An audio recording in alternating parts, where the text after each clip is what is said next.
Donc, bienvenue, je m'appelle David Boulanger, je suis directeur de No.be et puis depuis quelques années on travaille avec anciennement AOIT. Mais donc on est à la base d'une société de formation dans le plaisir et donc à la fois présentiel et distanciel, digital. Donc au début le LMS on pensait que c'était ça, donc le London Midland and Scottish Railways en fait. Ça tombe bien, mon père était chef de gare, donc il aurait apprécié. Mais donc, effectivement, le LMS, on le rencontre pas mal auprès de nos clients. C'est assez technique. C'est vraiment ce que je voulais dire ici, c'est que je fais avant Go for Tips, c'est que je présente un petit peu, je prends de la hauteur et je présente un peu l'état de l'art au niveau du LMS auprès de nos clients. Je pense que ça vaut la peine de d'abord passer par là et après de présenter Go for Tips, qui est une suite de ce qu'on a eu comme besoin en demande de formation. Donc, qu'est-ce qui se passe aujourd'hui au niveau du marché? Je pense que c'est important pour les personnes qui sont dans l'acte d'achat ou qui ont envie d'avoir un petit peu plus. Donc, aujourd'hui, ce qu'on constate, c'est qu'il y a pas mal de déceptions, malgré tout. Il y a eu probablement des choix qui ont été trop rapides à l'époque. Il y a eu des obligations techniques qui ont fait qu'on a choisi des LMS. Il y a eu effectivement des oublis dans la sécurité qui fait qu'on est allé un petit peu trop vite. Donc aujourd'hui, il y a quand même des clients qui sont un peu insatisfaits. Donc ça bouge pas mal au niveau, je dirais, de ce marché-là. On voit que les clients changent de LMS, on voit qu'ils se posent en réflexion, que le marché est vraiment en train de bouger à ce niveau-là. Il y a des grands comptes qui changent de LMS avec des raisons vraiment techniques, des raisons confidentielles, des raisons de confidentialité, donc c'est vraiment important. Mais il y a aussi un gros potentiel, et à ceux qui vendent des LMS là, qui sont au premier rang, j'ai rencontré des grands comptes en Belgique et en France qui n'ont pas d'LMS, ils n'ont rien. Et on parle de grands comptes qui ont plusieurs milliers d'apprenants. Donc je vous donnerai les noms si vous le souhaitez après. Donc ce qu'on constate aussi par rapport à ce qu'on vit nous en entreprise, c'est qu'il y a quand même des paradoxes avec des demandes émises par les clients qui ont l'air assez clairs, mais des besoins qui sont contradictoires. On a à la fois le responsable formation, le directeur RH, le service IT, et tout ça, ça se mélange un petit peu. Il y a ce fameux tracking qui est toujours là, qui était à l'époque mal considéré. Alors pourquoi est-ce qu'on suit quelle est l'importance de ce suivi, je dirais, seconde par seconde de l'apprenant? Donc il y a vraiment cet aspect de suivre tout ce que fait l'apprenant. Et parfois, il y a juste un suivi qui est beaucoup plus allégé. Là, il y a une partie de nos clients nous dit, voilà, nous, on veut juste savoir quand l'apprenant est rentré dans sa formation et quand il en est sorti et si oui ou non il a réussi. Il y a vraiment deux niveaux au niveau de cette histoire de tracking. Pareil pour l'interopérabilité, donc des demandes clients. Est-ce qu'on peut intégrer ça dans notre CRM? Est-ce qu'on peut intégrer ça avec un single sign-on?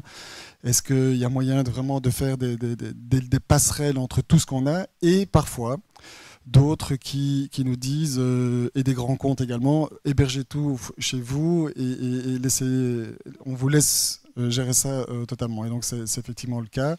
Avec ces données confidentielles, comme le disait Michel, il y a parfois des paradoxes dans ce cadre de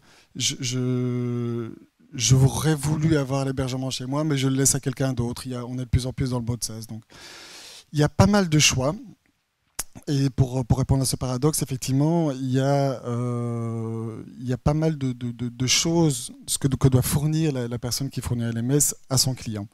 Ce qu'on se rend compte quand même que la tendance, si je puis dire, notre petite tendance, c'est qu'on veut de plus en plus quelque chose de proximité.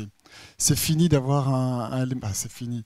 C'est moins présent d'avoir un LMS hébergé en Australie avec zéro contact ici au niveau technique. On est vraiment dans le souhait de la part de nos clients, en tout cas, d'avoir quelque chose qui est plus connecté, je dirais, à la région et aux gens du coin. Et ça tombe bien, puisque au niveau du LMS, au kilomètre carré en Wallonie, je pense qu'on est bien servi. Donc on a pas mal, que ce soit Caroline, Nosco, Oliver, etc. Et puis Arnaud pour Chamillot. Il y a quand même pas mal de choses qui se font en région wallonne et je pense qu'on peut être fier. Ça s'exporte bien, pas toujours bien.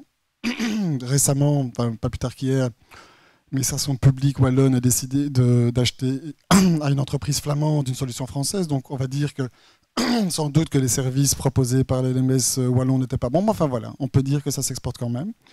Et donc j'en viens à notre application Go4Tips. C'est venu de quoi l'application Go4Tips? C'est une application sur iPhone, enfin sur iOS, Google Play, Google Store, qui permet aux apprenants, suite à une formation présentielle, parce qu'on fait encore la formation présentielle malgré tout, de pouvoir avoir un reminder, une piqûre de rappel de leur formation. Et donc, c'est vraiment une demande aussi client de se dire, tiens, mais la formation est faite, j'ai besoin que mes apprenants aient une suite, comment est-ce qu'on peut le faire? On a créé ça, donc c'est nous qui l'avons faite à notre niveau, avec les moyens du bord. On n'a pas fait d'études, on n'a pas fait de grands tests, je regarde Nicolas, mais on a fait des tests sur le terrain. Donc, c'est-à-dire qu'on l'a lancé hier, il y a 320 personnes qui ont suivi notre formation Tiegui qui ont reçu cette application-là. Et donc, comment ça fonctionne? C'est un système de cartes. Les gens reçoivent du push et une carte est tirée chaque jour, enfin, ou chaque semaine, et en tout cas dans la traînée, si je puis dire, de la formation. Ils ont une carte avec un tips and tricks à faire par rapport à leur formation qu'ils ont suivie. Et donc, ils ont une carte avec, en tapant sur l'image de la carte, ils ont un texte qui leur rappelle est-ce que tu as bien mis en place ce que tu avais appris lors de la formation.